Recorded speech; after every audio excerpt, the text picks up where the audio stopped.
Tactics is fascinating. I know it is our job to dissect absolutely everything, but difficult to think of a fight that we've done in the recent times where tactics is spoke about so much that so much is there to be discussed. Yeah, well, I think it was so obvious from the first fight that, you know, tactically they got it wrong. You know, they boxed with the boxer and they got it wrong. So, you know, it's clear to, I think, everyone that this time he can't afford to do that. He's got to take the fight to Usyk.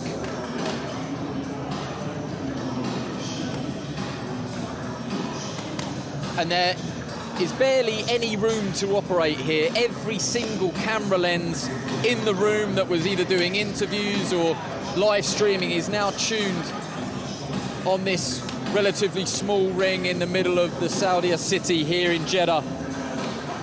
The rematch for the IBF, WBA and WBO heavyweight titles, and this week the Ring magazine added to the mix as well as Tyson Fury vacates. The countdown on now.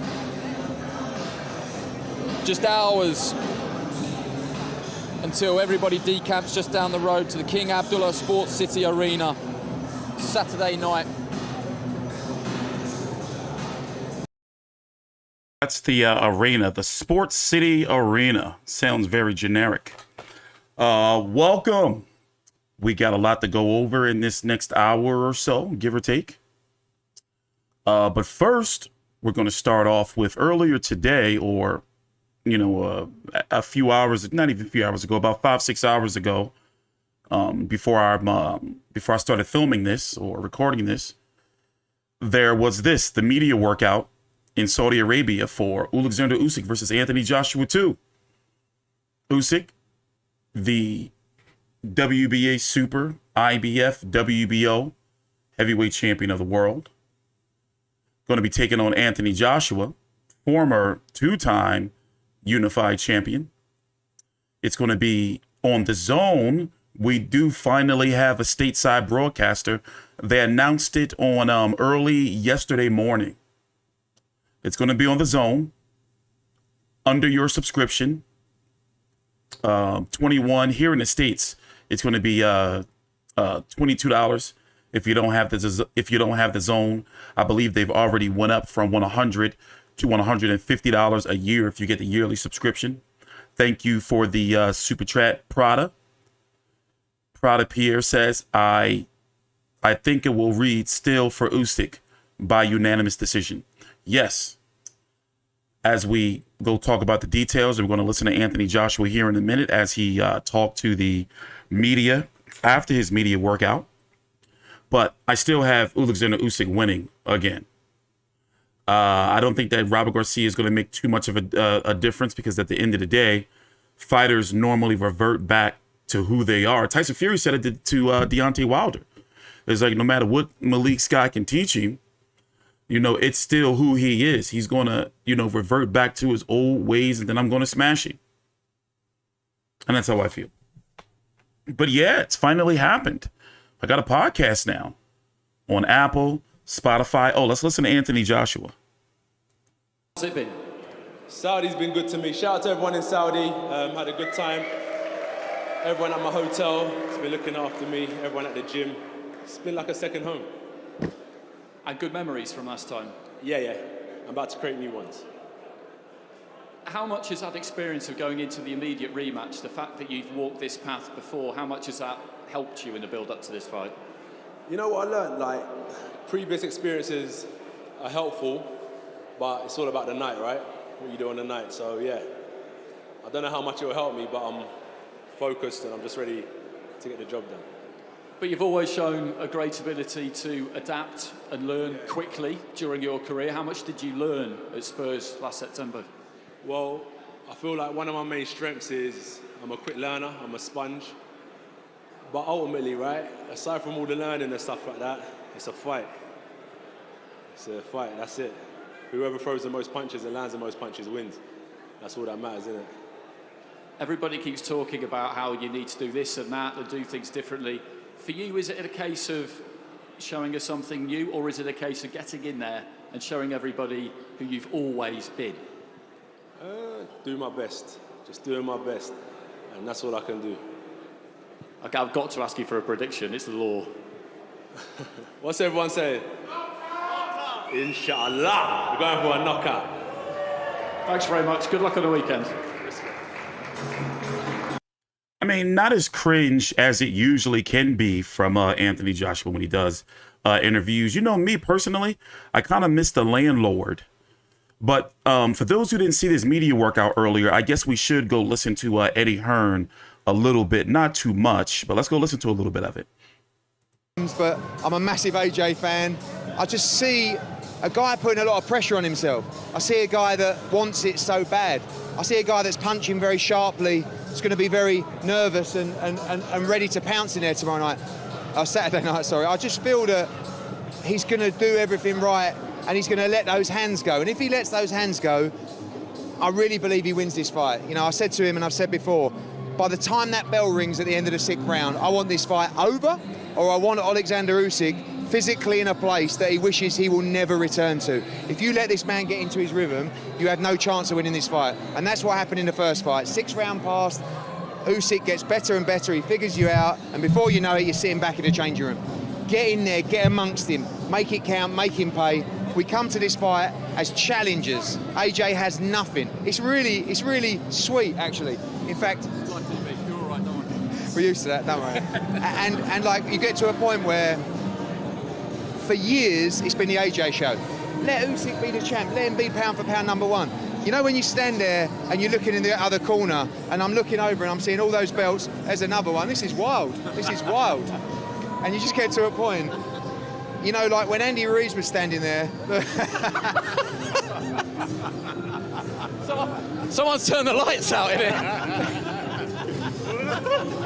No, please don't. Please don't. We've been there once before. Can I just ask you? You're a tremendous motivator. There's AJ with Evander. Speeches that we've seen. Anthony Joshua with Evander Holyfield. I mean, what a meeting of tremendous former world titles. I mean, so that is a great selfie, isn't it? I mean, can I just ask you? You will have seen some of those quotes from AJ in the build-up to this.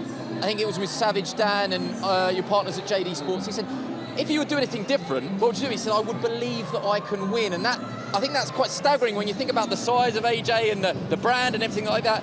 He perhaps gave Usyk too much respect and got the tactics wrong, tried to box him, that he took all the headlines to heart, but he didn't fundamentally believe that he could win. The conversations that you've had and the conversations that you will have just before that dressing room door opens and he makes that ring, will you be saying, believe in yourself? You've had an immediate rematch before, you know you can do it. It's not just about believing you can win, it's about believing how you can win. And with AJ, you know, some fighters, you talk about those motivational speaks, you can sit down with a fighter and say, get out there and do this, but if you don't, in your mind, know how you're going to do it, AJ's a bright guy, he's an intelligent guy, he needs to understand how he wins the fight, and he does now. And I think with Oleksandr Usyk, mentally, you can be drained in the fight before you're even in the ring, because you look at the mastery, you look at the wizardry of Oleksandr Usyk, and you're in there and you're looking at his feet, and look at Bellew. Remember that fight? 6 rounds in, he's doing well, and then he just said, I was exhausted. I was looking at his feet, and AJ didn't know what to expect in that first fight. I believe those 12 rounds that he shared with him will really help him here. They would have helped him digest the information, taken that on board, and worked out with Robert Garcia and Angel how to overcome that. Now, that's easier said than done. This is the pound for pound #1. But trust me, I'm so much more confident him having done 12 rounds with him than going in and trying to just listen to people going, wow, this guy's so good. Wow, his footwork. Wow, his engine. And I think that's a good point.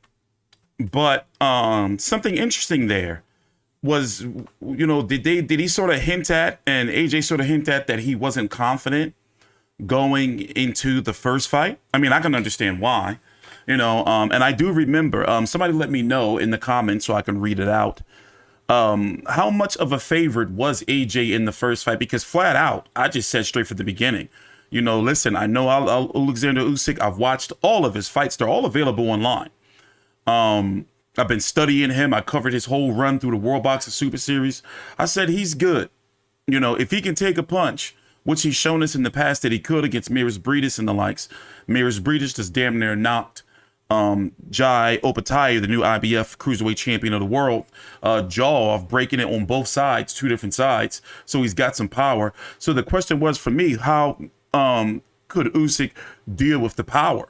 And defensively, as you can see, and I've said it before, way before the Usyk, Joshua Usyk won, was that he is a heavyweight Lomachenko.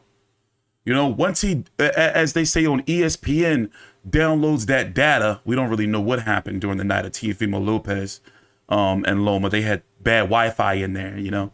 Took them a little bit of time to get the data. But what we've learned about Oleksandr Usyk, they fight, you know, the same, except, you know, Usyk is the southpaw and bigger. And he is good. He can box. And now he's put on the weight. It looks like he's put on some weight. For example, let's go look at his box rec here. Let's just go take a little gander. All right. Oleksandr Usyk, 19-0 with 13 KOs, 35 years old, 6'3". I met him in Philly at Alexander Volzdik versus Artur Beterbiev for that unified fight for that IBF and WBC title. He is 6'3". I'm about 6'3". We're about the same height. He came in for the first fight at 221 and a quarter. For the Derek Chisora fight at 217. For his first official fight campaigning at heavyweight, he came in at 215 against Chaz Witherspoon. That was back in October of 2019. And then before that, his last fight at cruiserweight was against Tony Bellew at 198. So a lot of people were concerned about the size, but as we saw, Anthony Joshua wasn't fighting like a 6'6" fighter. You know, he was down to Oleksandr Usyk's level. And what I'm guessing he's doing is when he brought in Robert Garcia, he wants to go to the body. He wants to be more aggressive. And he said in a recent interview that was posted on Boxing Scene a couple of days ago, was that he didn't basically want yes men in his corner. He wanted like more detail and focus in his training.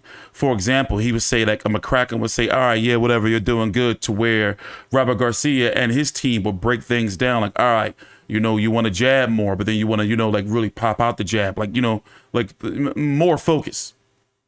But Robert Garcia is known for being a trainer of pressure fighter power punchers, if that makes sense. Marcos Maidana, Jose Zito Lopez, even his brother, Mikey Garcia.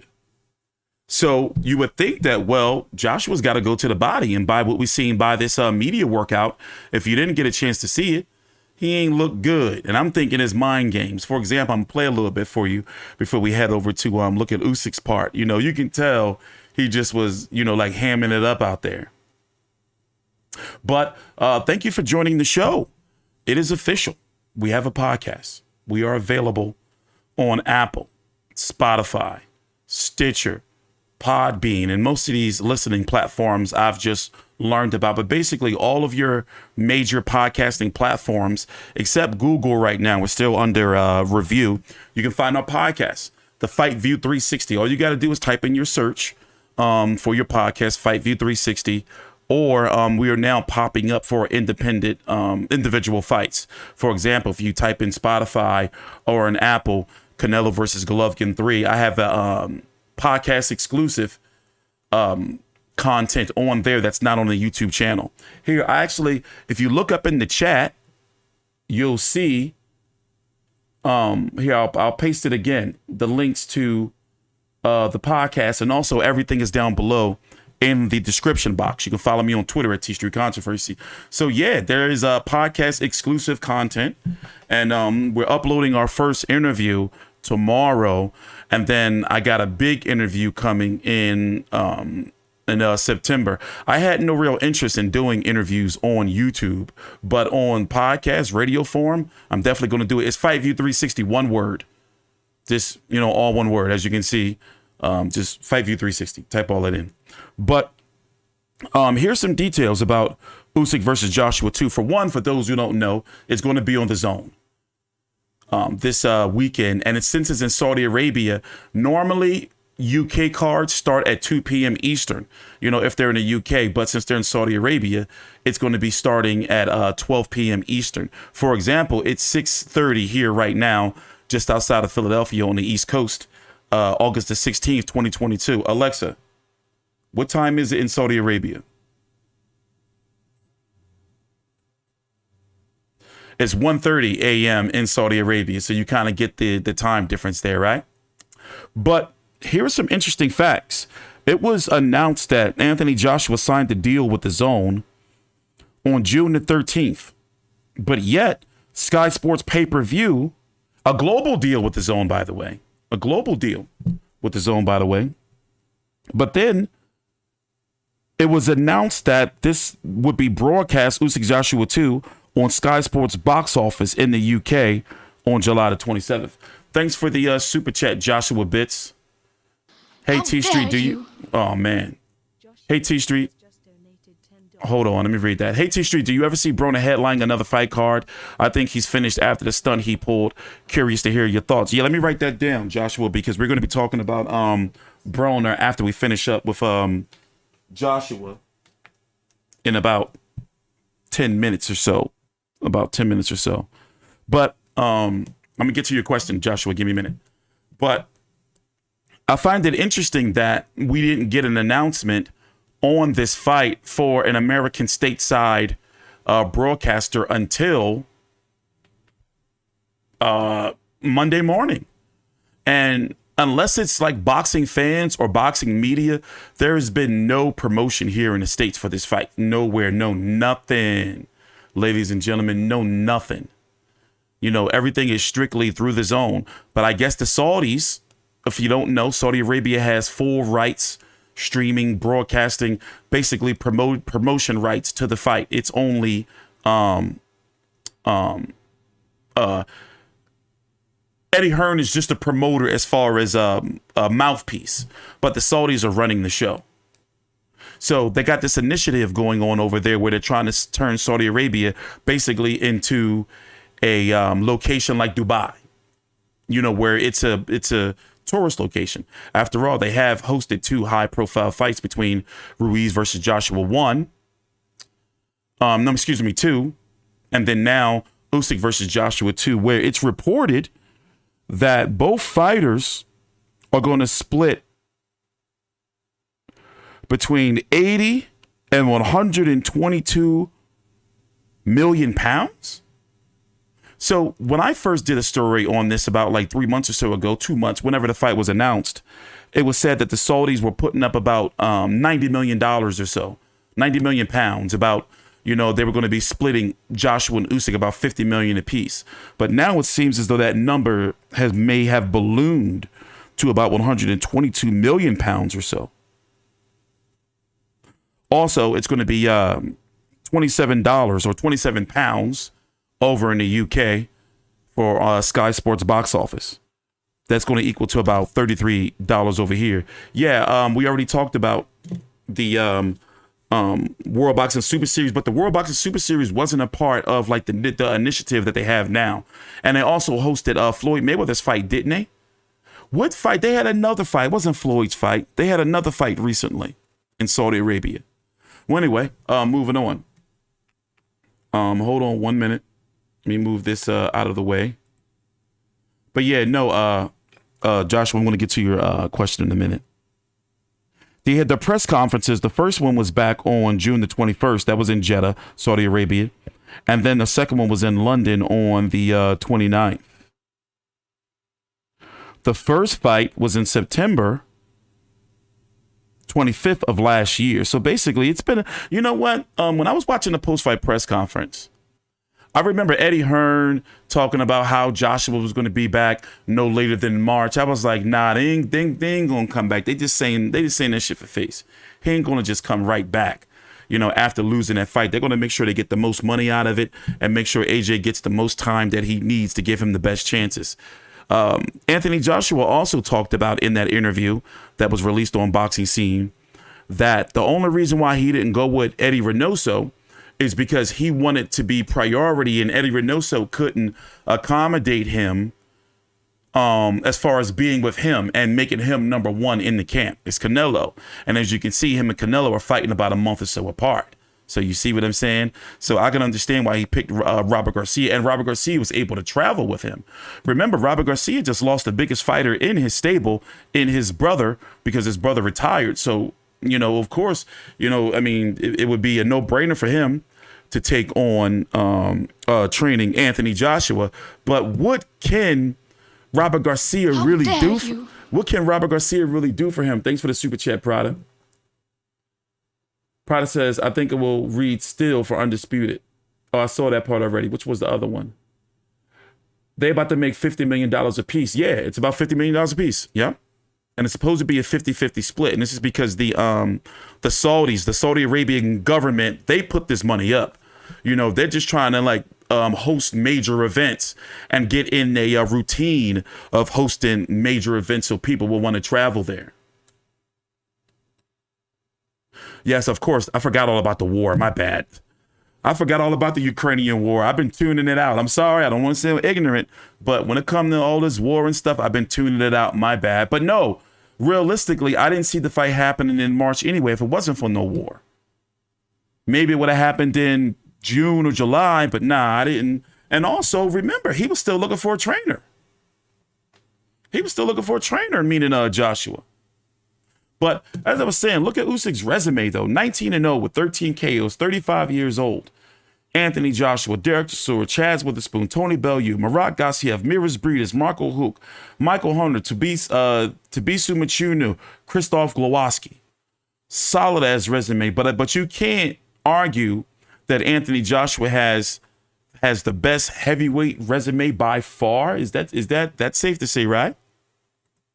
He has the best heavyweight resume by far. And one thing I like about Anthony Joshua is they run their rematches back. It ain't no, we want to take an interim and all that old bullshit. You know, because when I'm looking at the heavyweight division, by the way, the link to my website, FightView360, is down below in the description box or is linked under in the show notes of the podcast if you're listening in on Spotify, Apple, Android, Podbean, Stitcher, Player FM.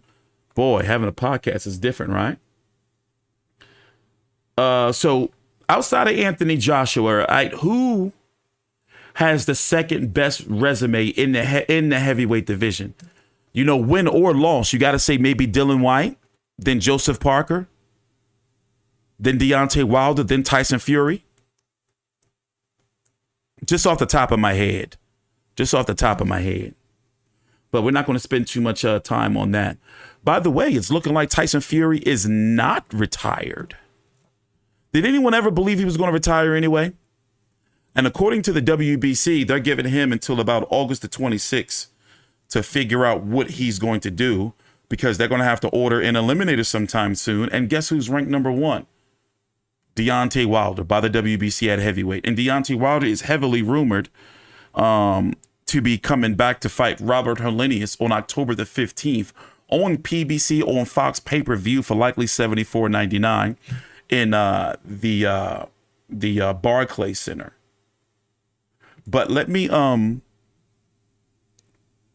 damn, I forgot what I was pulling up. Well, other details. Let's see. We already went through the where, the when, the network, the regular. I'm at the records. Anthony Joshua, let's go look at his resume real quickly. 24-2 with 22 KOs. 32 years old, 6'6". In the ring today, he looked around, 240 or so. I think that's the ideal weight for him, between 235 and 240. Because when he was walking around at about 250 plus, that was like, all right, bro, you looking like a bodybuilder and you looking real stiff out there. But just listening, just looking at the resume, he's fighting Usyk twice. Kubrat Pulev, okay, all right, mandatory. Andy Ruiz twice. Alexander Povetkin. By the way, the Andy Ruiz rematch was the best performance of his career, in my opinion. But it depends on how you look at Andy Ruiz, because Andy Ruiz came in heavier, wasn't really focused. But still, I'm going to say that's the best Anthony Joshua look to me. That was that big fight in Saudi Arabia, that rematch. So you had Usyk twice, Kubrat Pulev, Andy Ruiz twice, Alexander Povetkin, Joseph Park, Carlos Takam, Vladimir Klitschko. Eric Molina was still a solid name, really good back then. Dominic Brazil was undefeated, and the Prince, Charles Martin, was undefeated, and then beat Dylan White when he was undefeated. By the way, we're going to be streaming during the press conference. That's going to be tomorrow, starting at 7 a.m. Eastern, because of, you know, being in Saudi Arabia. So I'm going to be up early. That's going to be in about 13 hours or so from now. We're going to be streaming during the press conference. But here, let's go check out Usyk and hear what he had to say at the end of his post-fight workout. Basically, he did some coin tricks. You know Usyk, he dances around a little bit. You know, likes to put on the show. Very eccentric character.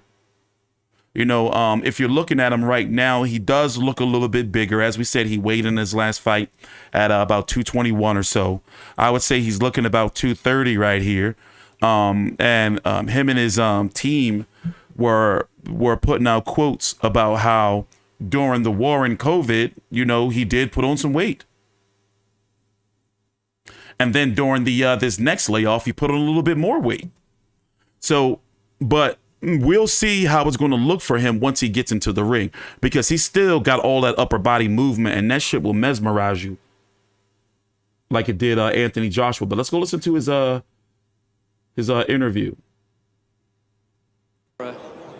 A quick chat with his manager alongside us as well, Alex Krasyuk. It's been a long time coming, this fight. There's been all sorts of speculation about what he'll weigh. I wonder if he'll be able to tell us. Oleksandr, just 2 minutes of your time. It's been very difficult the last few months for him. For all of you, how pleased is he that Fight Night is now here? Було досить складно останні кілька місяців. Наскільки ти задоволений, що бій вже зовсім незабаром? Я дуже задоволений, що бій зовсім незабаром. І тут дуже гарно. I'm very pleased that I'm gonna fight very soon, and I feel happy about that. Has it been difficult to focus on boxing at any time the last few months? Чи було складно зосередитись на боксі останні кілька місяців? Ну, я це зробив. But I did it. People have been talking about his weight a lot, what he might weigh, pictures of him. He looks pretty big. Any chance he can tell us what he's going to weigh? Багато фотографій, відео кажуть про те, що ти ніби збільшився в розмірах. Чи буде це якось видно на вагах? Можливо, ти скажеш нам дещо раніше, чи будеш ти більше важити?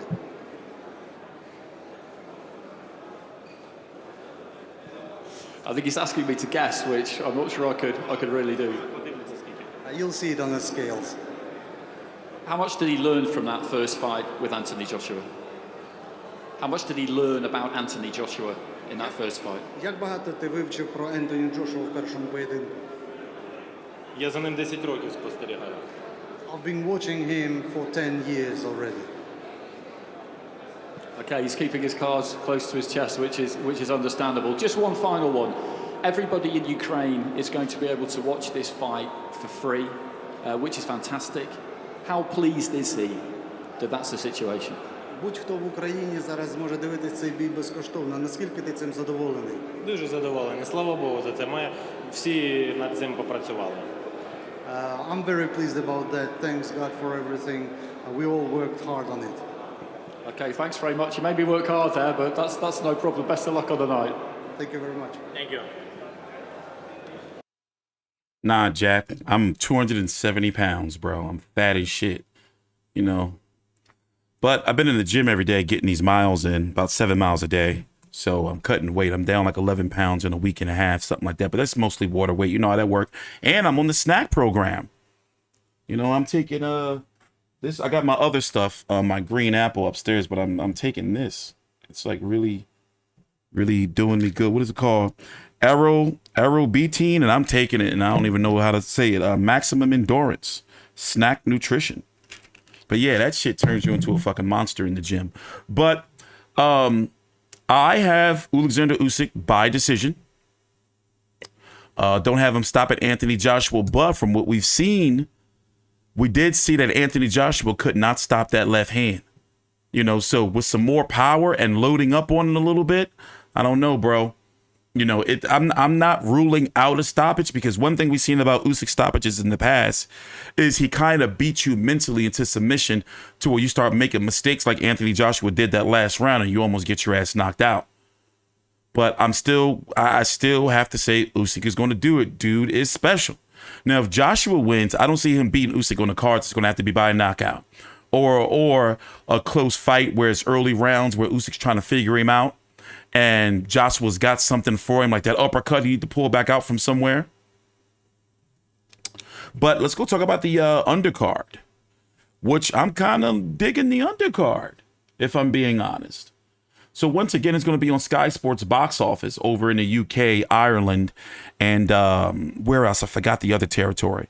But in other territories, except the Ukraine, it's going to be on the Zone. Here in the States, it's going to be starting at 12 p.m. Eastern, the card. And if you're in the Ukraine, you get to watch for free. Guess where you get to watch for free at? On YouTube. So if you got a VPN, you cats can go on the YouTube. Yap, I'm on that Victor Conti. But here's the undercard. You got a Callum Smith versus a Matthew Bully. Listen, I don't know how to pronounce this cat's name, but I do know his first name is Matthew. And he's a Frenchman. You can just look at the spelling and tell that he's French. This guy right here, 21-1 with 12 KOs, 33 years old. Basically, keep busy, stay busy fight for Callum Smith to be on the card. Former World Boxing Super Series winner himself at 168 pounds until he got his arm beat up by Canelo. 28-1 with 20 KOs. He is the last remaining Smith fight. Oh, no, you got Liam still fighting. Okay. Who else? You have Andrew Tabiti taking on James Wilson. Andrew Tabiti was in the World Boxing Super Series. He got knocked out by Junior Dorticos. I covered that, World Boxing Super Series Season 2, and which Dorticos will go on to win. No way, Breedis won. Didn't he meet Dorticos in the finals? I don't remember. Fighting a James Wilson, 7-0-1. It's going to be at a heavyweight. Tyrone Spong was supposed to be on the card, but we don't know what happened to him. You got Badu the Draw Jack taking on a Richard Popeye Rivera. Badu Jack 26-3-3 with 16 KOs, 38 years old, from Sweden. I didn't know he was that old. I'm not saying he's old, but I'm just saying I didn't know he was 38. I thought he would have been like at least 35 or something, you know? But he is back fighting a Richard Rivera. Richard Popeye the Sailor Man Rivera, 31 years old, 6 foot, 21-0 with 16 KOs. Nobody of note on the resume. I mean, for fuck's sake, just look at the resume. His last fight was a guy at 40-28, 11-17, 24-26, 4-10, 13-30. This is disgusting. Okay, no more to see here. We know what kind of fight that's supposed to be. You have Ramla Ali. She's growing on me. I ain't like her at first. I thought she was cringe too. 6-0 with 1 KO.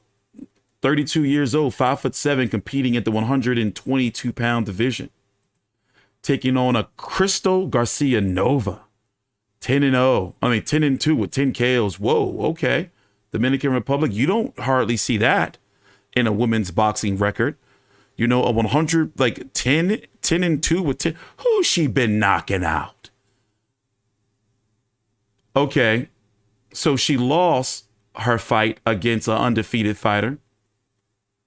She knocked out some girl that was in her debut. She knocked out a girl that was 0-9. She lost to somebody who had somewhat of almost close to a positive record. Knocked out somebody who's 3-14. Knocked out somebody who's 14-27. Okay, this is shenanigans I see here. Whoever her promoter is or manager, they did this. Look, come on. If this ain't some record patent shit right here, it's women's boxing, but still, they ain't slick. Look, I'm looking at those KOs, and her first 5 opponents had a combined 2 wins and what? Damn near 50 losses. I knew something had to be up. See, women's boxing's come so far. Well, anyway, that's the card. You know, the card of note. Usyk versus Joshua. Colin Smith versus Matthew. Felix Hergovitz versus CCP Zhilei Zhang. Felix Hergovitz, the Croatian sensation. 6'6", 14-0 with 12 KOs. A lot of fighters been fearing him. Him and Zhilei Zhang was supposed to fight earlier this year on Canelo versus Bivol, but his father died. Prayers to him and his family. No real credible names on the record outside of Rydell Booker, but depends on how you look at that. Eric Molina, but mostly Amir Mansour, Kevin Johnson, but mostly because nobody's been wanting to fight him. But you got Big Bang Zhilei Zhang, or you know what sounds better? Zhilei Big Bang CCP Zhilei Zhang. Got a ring to it. 24-0-1 with 19 KOs. The 39-year-old Chinaman. Southpaw. Dynamite. WMD. Nuclear war in that hand. Knocked the shit out of Scott Alexander. I watched that fight and Craig Lewis. A lot of people felt that draw he got against Jerry Forrest, he should have lost. But this is going to be a good heavyweight fight. Definitely a good heavyweight fight. By the way, if you're listening to this on Apple or Spotify, please be sure, or any podcasting listening platform, please be sure to give a review. And if you're watching on YouTube, take your time out, like the video and subscribe. I'm not doing this for my health. At least you can do is drop a like. We're going to be here on Saturday streaming during the main event of Usyk versus Joshua. You know, in between round, brief, legal, fair use highlights. And then also I'm going to have a podcast exclusive recap on your podcast listening platforms sometime that Monday, likely early that Monday morning. But yeah, and that's the undercard. So Smith versus Matthew, Hergovitz versus Zhilei Zhang, Badu Jack versus Rivera, Andrew Tabiti versus James Wilson, Ramla Ali versus Nova. Ben Whitaker is supposed to be on the card, but on the YouTube portion. And they got some money bags guy on the card. He's supposed to be something. You might know about that guy. I was watching him do a little workout, but he's some type of influencer or something. Well, anyway, we're going to be here tomorrow morning covering the press conference, streaming during the press conference for those who are interested. So, moving on to the next topic. We got to talk about something tragic and sad, if we're really, really being honest, because I think that shit's sad. I think Adrien Broner may be finished. What do you guys think?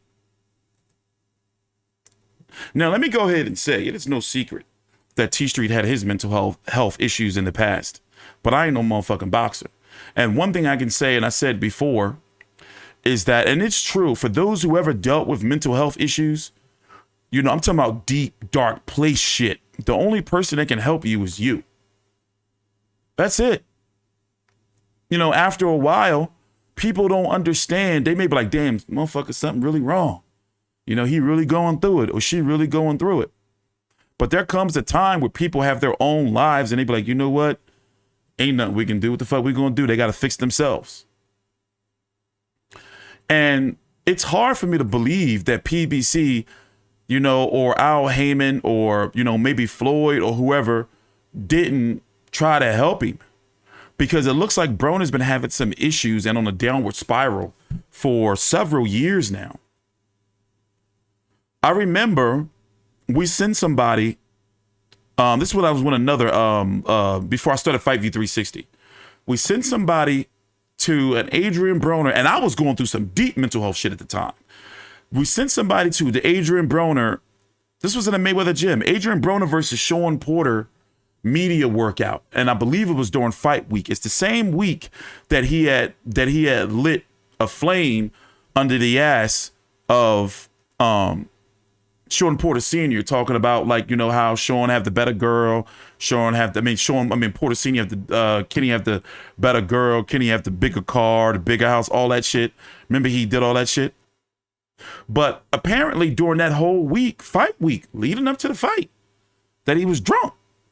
Like showing up to the media workout, like smelling like straight alcohol, like partying all night type of shit. And for what I've learned from covering him from all these years and from the media end, without going into too many details, he been like this for a while and still been like that, like showing up, you know, to public events, like drunk. And he's talked about, I've played the clip multiple times on the channel after he had got the win over Giovanni Santiago, a fight where a lot of people thought he shouldn't have won. He did a post-fight media Q&A via Zoom because it was still lockdowns and everything.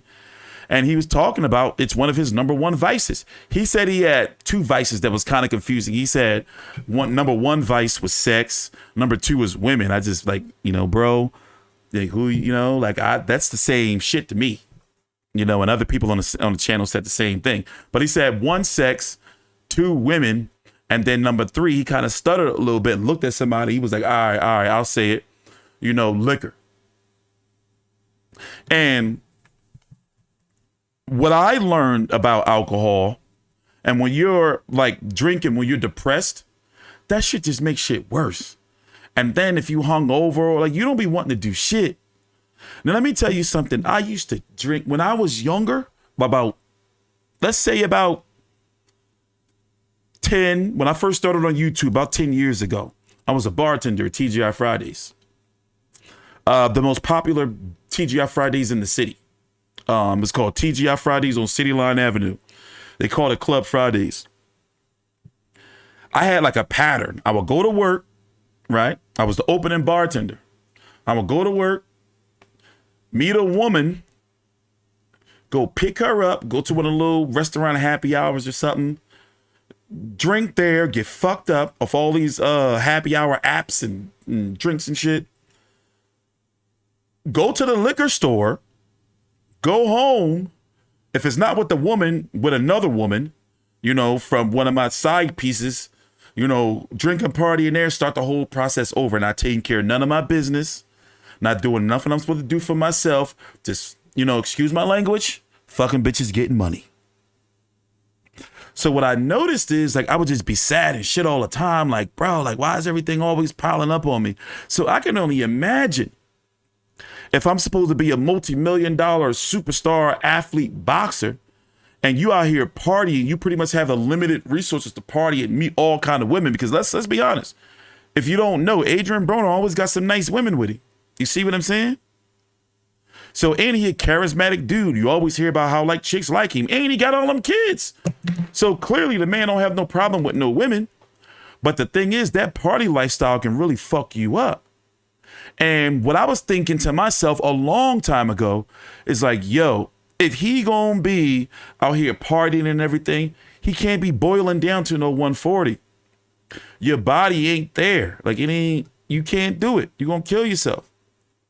If you seen like that post-fight interview, I'm not gonna play it on the channel again. I'll pull it up just to have it in the background. He looked like he aged so much. You can just see it like in his face. You know, which is probably why he rocked the beard. Adrien Broner just turned 33 on July the 28th, not even a month or so ago, about 3 weeks ago. You know, and I just don't think that he can cut that weight no more. He already expressed that he's having some issues, significant issues with PBC. How many times he going to cuss out Steven Espinoza and Al Heyman? I'm talking about he be cussing out Al Heyman. He be dropping information that like we not supposed to hear about how the fights be on pay-per-views because Al Heyman and PBC don't have the dates and the money to pay the fighters, all kind of shit. But he looks a lot older than his age. And then you see like the startling like pictures that every now and then come out of somebody taking a picture of him at an event. He's just like on the wall leaning all fucked up. Or one, you know, like where he's passed out in a wheelchair. I used it as a thumbnail. But who is really to blame? Now, he said himself. He said that he has to stay active. You know, because he said, quote, I don't know why God got my life set up like this. That was one quote. And then he was saying, like, if he's not fighting, he's going to be fighting more cases or whatever. I think that he's one of those people, one of those fighters that he needs to be active. Like to keep him out of trouble. But one thing for sure is 140-pound division, he needs to stay as far from that shit as possible. Stay away from 140. If you want my input, I think that it's a combination. And we did a poll in the chat. And by the way, Joshua, you still in the chat? Let me know. I'm going to read your question out. If you're still in the chat, Joshua. But let me see what the poll says. I did a poll. It's at the top of the chat. Was Adrien Broner having mental issues or weight issues? The options were or are mental health, weight, both, and some other dark shit in his life. 17% said mental health, 30% said weight, 33% said both, and 20% said some other dark shit in his life. I'm going to say both. I'm going to say both. I think Adrien Broner not only was having issues with the weight, but he's unhappy with his promoter. And, like he's broke. And I do believe that he's on one of them payment plans and PBC's doing it for his benefit. You know how if you haven't heard, PBC fighters don't get paid all up front. They get paid in multiple payments. But he's definitely gone through some shit. And then remember, he's been sued and lost at least 3 different times for lots of money. From a release of a sex tape against like the women's permission. Remember that lawsuit? One for jewelry. And then there was another one. I forgot what the other one was. Something happened when he punched a dude out. And I believe there was a 4th one.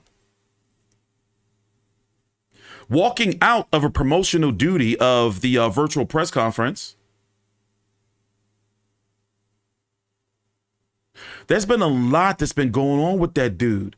And you'd be looking at it like, bro, used to be like, put it this way, he used to be so like, I can't really say he was really like so good, but he was good enough to be able to compete. Child support whooping his ass. At one point in time, I believe he posted that he had to pay something like $12,000 a month in child support. He turned down that Rock Nation deal, and that's been a point of discussion because here's the way I look at it, right? That Rock Nation deal was supposed to be about $40 million. We do know that Rock Nation went belly up, but he would have got a buyout. You see what I'm saying? He would have got a buyout and would have still been able to be with PBC. He would have got a buyout. And people say stuff like Rock Nation wasn't able to get people fights. I think they would have been able to get Broner fights. He turned down that, what was it? Was it 6 or 8 million from Eddie Hearn?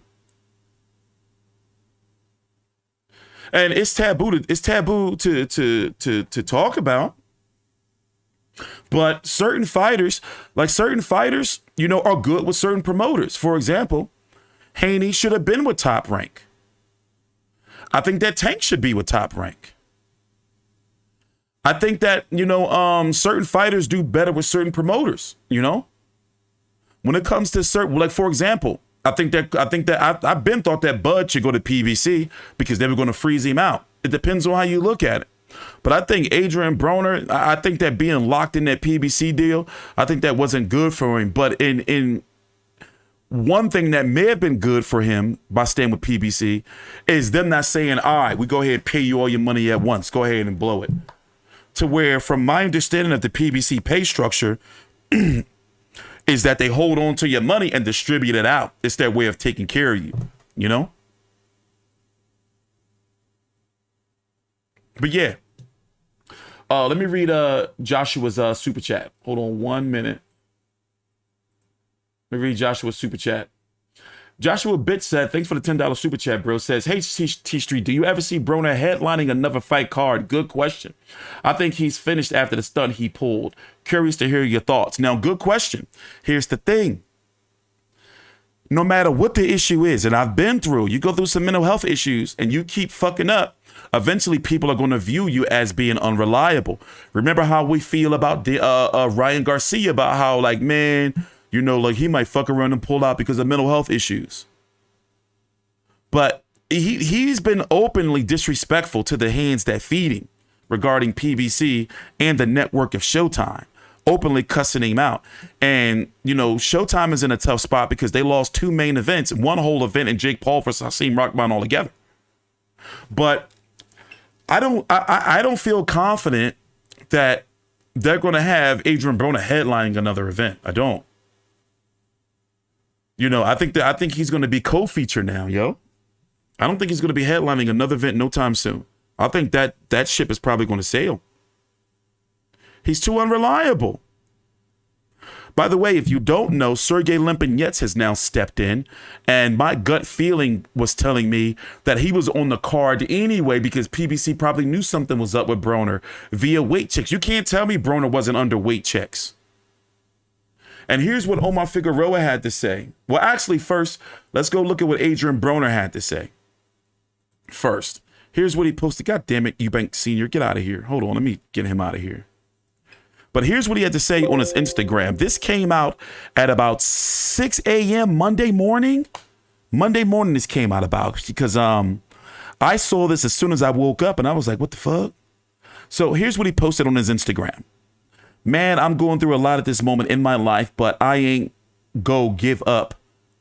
I set some more goals and I ain't stopping until I finish what I started.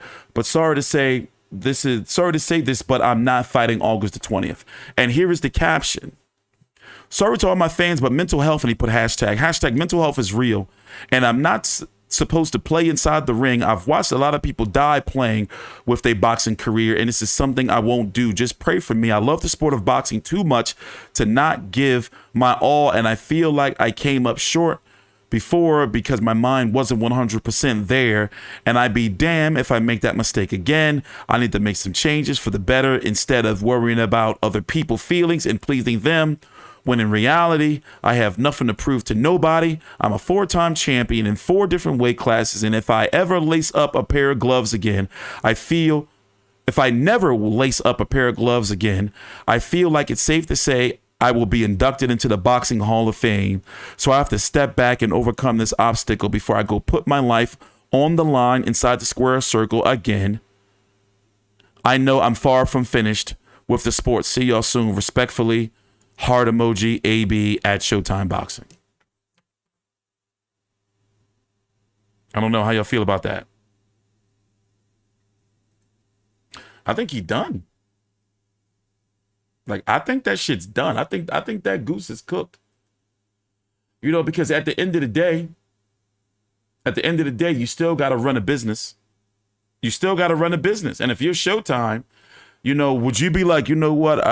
He going through some shit, but we've been hearing this before. Let's just, you know. Here's what Omar Figueroa has to say. And you would think that he knows something. And it's a shame, you know, but here's what Omar Figueroa had to say.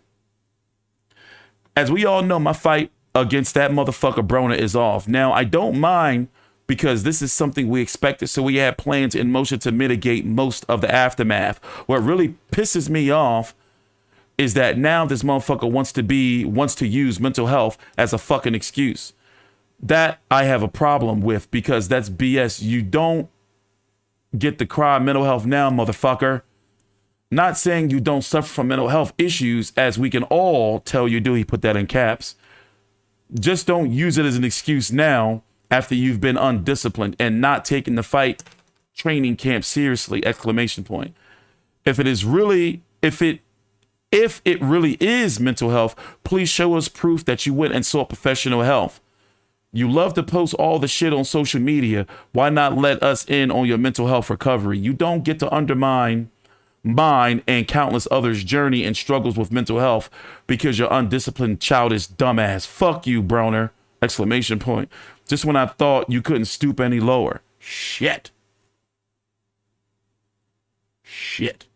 That's that's pretty.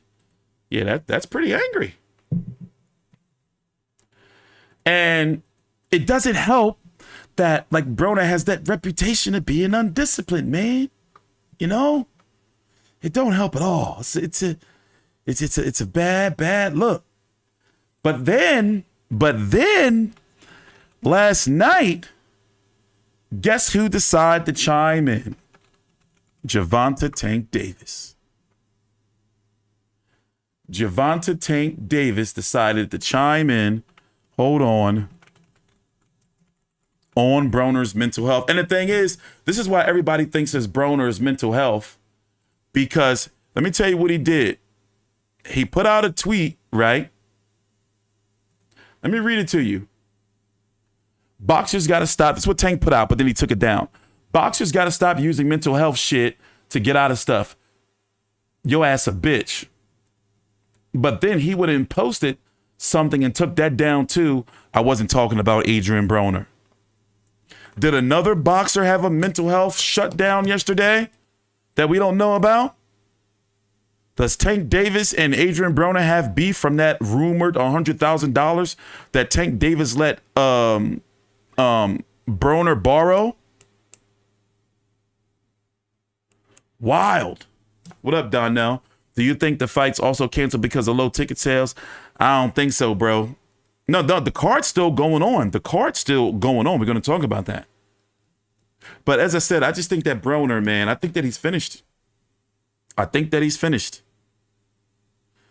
You know, I mean, he may be able to get other fights, but they're going to be like, listen, if you're really serious about your recovery, show us that you know, doing what you're supposed to be doing. But also, if you're really serious, then listen, we'll sign you to a couple fight deal, 3 fights. You fight on this undercard, you know, then another undercard, and then maybe we'll think about putting you on the main event, you know, and no more 140 pounds. You know, like it's going to be, if you want to catch weight, 142, 144, we'll try to accommodate you with that shit.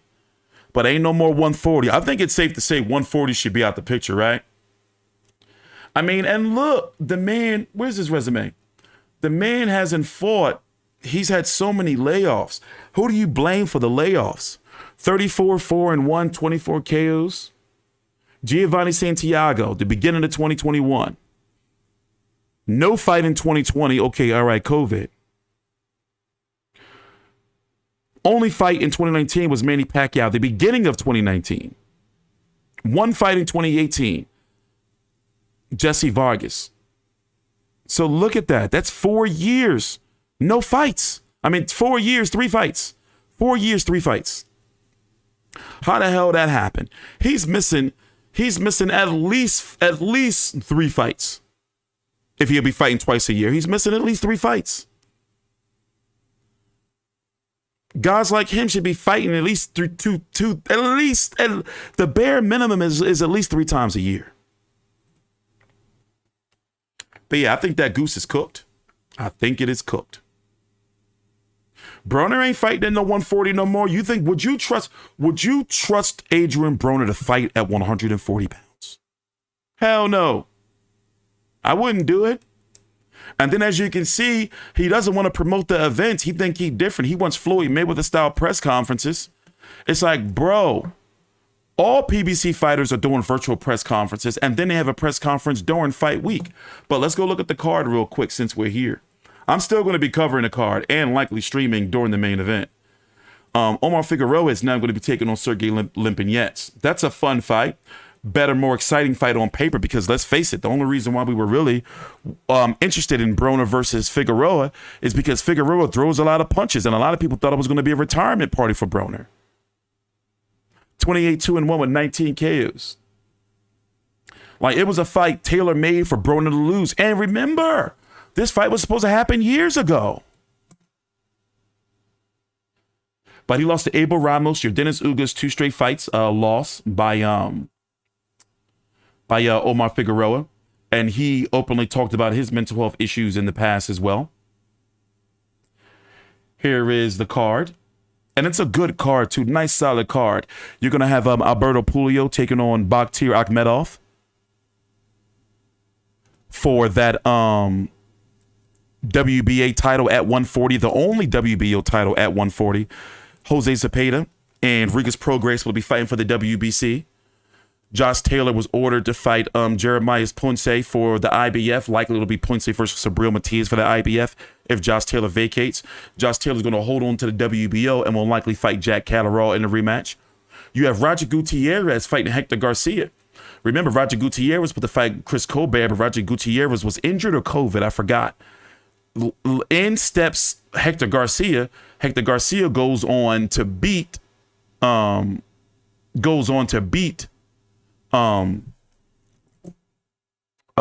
Colbert. Brandon Lee taking on Will Madera. Ismael Barroso was supposed to take on Sergey Lipinets. And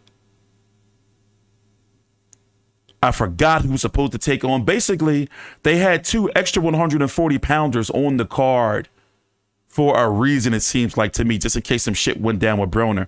But you have Rasheed Warren also returning to take on Francisco Portillo. Hassan says, didn't this fight get canceled the first time because Omar was drunk? I don't remember that. Andrew says, maybe Broner realized he couldn't beat him and pulled the plug. Maybe. Because a lot of people felt, and I'm sure Broner heard it, that he was going to lose because Omar Figueroa just was going to outthrow him, outpunch him. Very, very likely.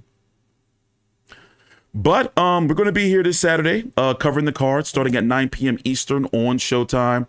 It's just an all-around fucked up and sad situation.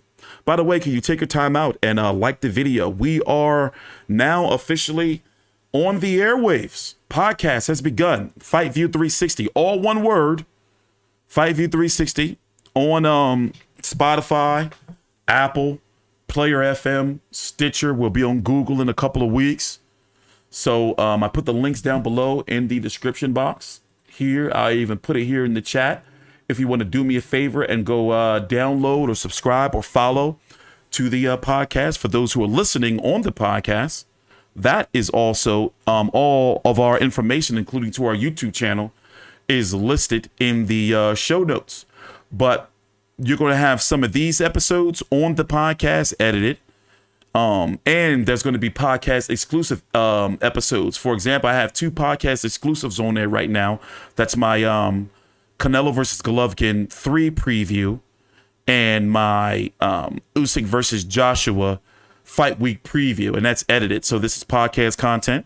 We got an interview coming up later on. I'm going to be uploading from Big J with Shannon O'Connell talking about Ebony Bridges. I'm going to be uploading a video in an interview in a few weeks. And I'm going to be letting you guys know. I was great. Spill the beans on who the name was. But I'll be sharing that on all of my social media platforms to let you guys know.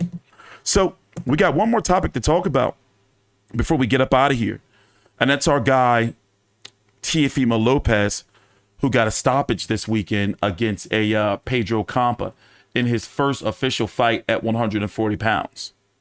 If I was to rate his performance, I would give it a B+. He looked good. I mean, he took, some significant shots from Campa, but nothing that really buckled him or wobbled him or anything like that. But since we're here, let's go listen to the post-fight interview. And Oscar De La Hoya was there at the fight, sitting first row. And you have to think, and he did allude to that he's trying to talk to them about a fight for Teofimo Lopez and Ryan Garcia. But Teofimo Lopez didn't call out Ryan Garcia. Let's go listen to it. Teofimo, today it was about the take back. You started to have fun in there. Walk me through what it felt like to get a win tonight. First and foremost, I dedicate this fight to the Lord Almighty God, Son of God. Thank you for all that you have done, the countless blessings that you continue to bestow upon all of us in this room. Honestly, this is a blessing, man. God has blessed me with a gift, and I have a voice to talk to everyone in this room. I want to thank each and every one of you guys, each and every one of you that are here. Thank you for your time. Time is something we don't get back. I love you all so very much. Thank you, guys. You have created in me something so much more that I needed. And for that, I'm forever grateful for all of you. I am grateful for all of this, man. The return. I told y'all, don't call this a comeback. This is the takeover. All right, now, 140 pounds is different than 135. Describe that difference and who you want next. Like I said, look, we've been at 135 for about 9 years. It was killing my body since I was a teenage kid, man. Look, I just turned 25, And we want Josh Taylor. We want these guys. We want Prograis. We want say Pedro. We want all the belts. That's really who we want. We want to become a 2-time undisputed world champion. You also invited Oscar De La Hoya to be here ringside. He represents Ryan Garcia. Is that a fight that you see in your future? Listen, if Josh Taylor is too busy with his wedding and there's nobody else around because the WBA belt is taken and the WBC is going to be is going to be fought against, say, Pedro and Prograis, then so fucking be it.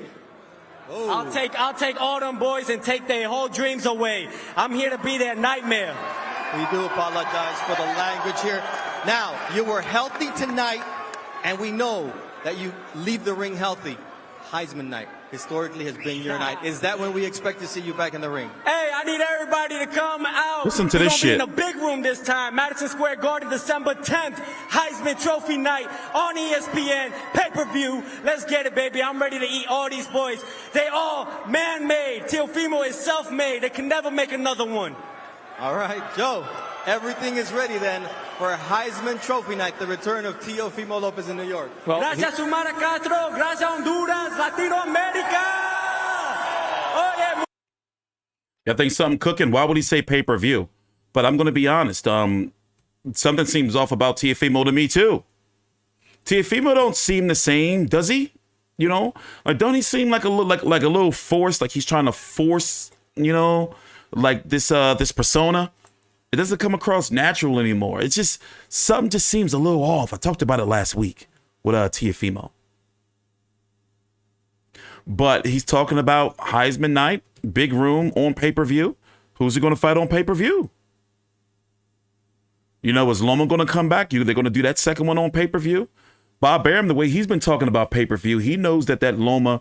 Do you think, like, listen, I don't think it's going to be Loma, because then it would have to take place at 140, and Loma ain't coming to 140. But if it was Loma in a rematch, that shit gonna flop. I'm sorry, but when I really think about it, and also this, how you go to being on pay-per-view after you be in a venue like this where they sold about 3,500 tickets or so. But looking at the rankings right now, as I told you, Josh Taylor is supposed to be fighting Jack Catterall. And then you got Liam Parros will be taking on Brock Jarvis. But here's the thing. He can't get Josh Taylor because Josh Taylor can't travel. Teo might fight Ohara Davis in a title eliminator for what title? For example, Josh Taylor's the champion. Liam Parros ranked number 1. Liam Parros has to fight either Arnold Barboza or Jose Ramirez to be the mandatory. Unless, and it's not like Teofimo is moving up and he was made automatic mandatory. He lost his belt to George Kambosos. We already talked about earlier, when I talked about Broner, that Alberto Puello's taking on Bakhtir Akhmedov this weekend. And then the WBC, you heard you heard him say it, that Zepeda and Prograis will be fighting for the WBC. So what does him and Ohara Davies do? By the way, those who don't know who Ohara Davies is, I covered him multiple times in the past. Kind of a dreadful boxing style, and his long, like, wide stance is going to get him knocked out by Teofimo. I'll tell you that right now. Ohara Davies from the UK, 24-2 with 17 KOs, significant fights. He got beat up by Jack Catterall, and he got stopped by Josh Taylor. Win over Tyrone McKenna. That was a good fight. Win over Miguel Vasquez. That was a solid fight. Derry Matthews as well. So I've covered him several times. Solid fighter, but styles make fights, and Teofimo will put a boot in his ass. Also, a lot of people or fans had some issues with Teofimo Lopez Sr. seemingly wanting to take the spotlight away from his son by jumping in front of the camera when they announced Teofimo Lopez as the winner. But let's go listen to Teofimo's Senior's interview and hear what he had to say after the fight. Last time you brought your son into the ring, you didn't know what was going to happen. Tonight, it was more of what you've always predicted. What were your thoughts on your son's performance tonight? Man, listen, I don't take nothing away from the guy that he just fought. He came here to win. That guy was a tough guy, really tough. And he put up a show, like I said it before, you know, there ain't nobody can beat my son when he's healthy. He was healthy tonight, and he showed the world what he's made of, you know, and it's just beautiful to see him enjoy himself, you know, not getting hit at all. And I'm happy, you know, especially for everybody that supports us and all the people from Honduras too, you know, they supporting us and my family and my son. I just want to say thank you. Thank you for supporting us, and we're going to keep on coming, man. The takeover is real. I've been studying. I said it before, and it happened tonight. When we talk about your son, part of it is the physical aspect, but the other part is his focus and where his mind was. What did you think about his focus this evening coming into the ring?